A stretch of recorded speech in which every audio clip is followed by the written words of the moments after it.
The European Union has been told to back off after it was announced the bloc would continue to pump pro-Brussels propaganda into British schools. The criticism came after the European Parliament said it would continue to engage with young generations of UK citizens after Brexit. President David Sassoli decided to maintain the Parliament's presence in London and adopt the institution's communication strategy. MEPs want to reach out to ensure that UK citizens, in particular the younger generation and the millions of EU27 citizens residing in the country, are still able to participate in a number of EU schemes. A statement said, opinion multiplier groups, youth groups and organizations will be able to participate in debates and events offered by the European Parliament like the European Youth Event, which brings together thousands of young Europeans every 2 years in Strasbourg and online. UK schools will also be able to participate in Euroscola, an immersive experience that takes place in the chamber of the European Parliament in Strasbourg,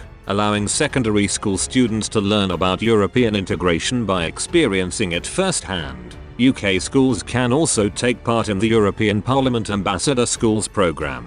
The EU scheme invites school children, normally from member states, to visit the European Parliament to take part in mock plenary sessions. They receive talks from senior members of the EU Parliament, including many of its vice presidents. The sessions were cancelled last year due to the coronavirus pandemic, but Eurocrats organised online meetings on issues such as climate change and youth unemployment. Former Brexit Party MEPs insisted the bloc was trying to brainwash British children in the hope that the country rejoins the EU in the future. Alex Phillips said, the EU lavishes serious money on its ever-growing PR machine.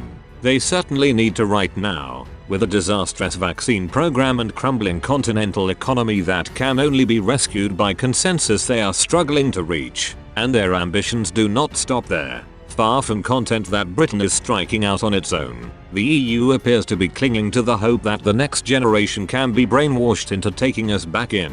When the freedoms that Brexit brings home are fully restored and we compare our own situation to that on the continent in a couple of years, I am very confident thoughts of getting tangled back up again in the anti-democratic blob will be far from anyone's mind, Rupert Lowe added. For years the Eurocrats have pumped pro-EU propaganda into our schools and universities. Why on earth would we let them carry on post-Brexit? Eye-watering EU communication budgets would be better spent on helping ordinary citizens recover from the pandemic. It's clear that they've learned nothing from Brexit. Downing Street opted against rejoining the EU's Erasmus student exchange programme.